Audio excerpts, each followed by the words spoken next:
Šiandien yra 2016 metų rugsėjo 6. Šiemet sukako 25 metai mūsų sausio 13. Vakar vieno iš tą sausio 13 žuvusio Apolinaro Povilaičio sūnus Robertas surengė spaudos konferenciją, kurioje pasakojo, jog jis kelissyk prašęs Lietuvos generalinės prokuratūros, kad jie apklaustų tuometės Sovietų ar Tarybų sąjungos prezidentą Michailą Gorbačiovą, nes jis tuo metu buvo vyriausiasis karinių pajėgų vadas. Generalinė prokuratūra atsisakė visus tuos kartus, kiek jis beprašė, tą padaryti, remdamasi tuo, jog Sovietų sąjungos teisių perėmėja Rusija ir jos generalinė prokuratūra šioje byloje nebendradarbiauja.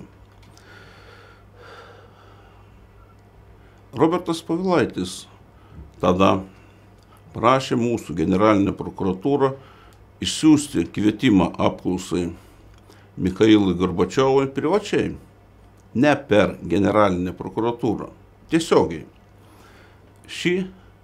Tai daryti mūsų Lietuvos Respublikos generalinė prokuratūra atsisako. Priminsiu, kad Michailas Gorbačiovas neteko to aukščiausio sovietų karinių pajėgų vado titulo tik tai 1991 metų pabaigoje. Taip pat priminsiu, kad bene 3 metus, jeigu neklystu, Lukiškėse yra laikomas vienas iš tankistų sėdėjusių tanke, kuris, jeigu gerai pamenu, iš nežinia kodėl Rusijai tebe priklausančios Karaliaučiaus srities atvyko į Lietuvą pirkti padėvėto automobilio, jį sulaikė mūsų teisėtvarka ir jis dabar laukia teismo. Dabar visi puikiai žinom, kad mes perkam, mūsų kariuomenė perka ne vieną, o gerokai daugiau haubicų, kurios yra savaeigės. Ir jeigu pažiūrėtumėt į jų paveikslėlius, tai neišmanėlis nelabai atskirtų nuo tanko. Daug panašumų į tankus. Taip pat, nežinau, ar visi skaitėt Konstituciją, pagal kurią mūsų karinių pajėgų vyriausiasis vadas yra prezidentas. Taigi, vyriausiai vadė yra prezidentė. Tai šitame kontekste tiem, kurie sės į tas savaigės haubicas, mano pasakojimas galėtų būti vertas susimąstymo. Nes, priminsiu,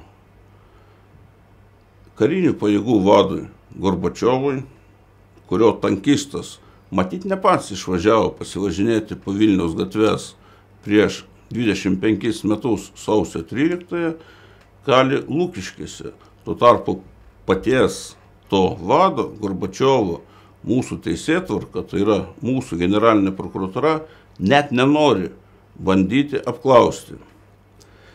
Taigi labai įdomu, jeigu kas nors panašaus nutiktų su šitom saveigiam haubicom, ar kas nors, kada nors bandytų apklausti mūsų Lietuvos Respublikos vyriausiai karo vadą, tai yra mūsų prezidentė.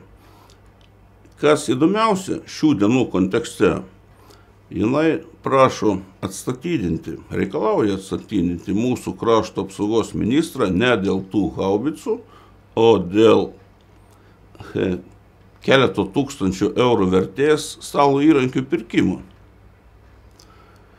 Taigi visa šita, mano supratimu, teisinė maišalinė artėjančių į Seimą rinkimų kontekste, turėtų būti įdomi. Man šitokia teisė išrodo labai savotiška, greičiau panašiai į tam tikrą košės maišymą puode.